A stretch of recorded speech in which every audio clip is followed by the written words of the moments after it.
ang NCAP. Yan ang pahayag ng Metropolitan Manila Development Authority o MMDA kasabay ng pag-postpone sa EDSA Rebuild Project. Yan at iba pang mga detalye ihahatid ni Jap Regala.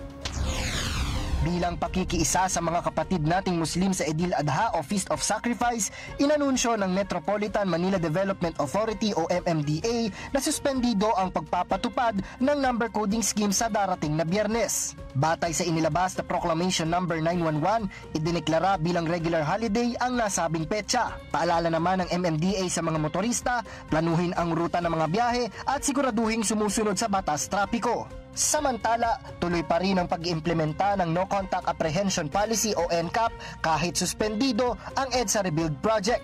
Ayon kay MMDA Special Operations Group Strike Force Head Gabriel Go, bumababa na ang bilang ng violators, isang indikasyon na nagkakaroon na ng disiplina ang mga motorista.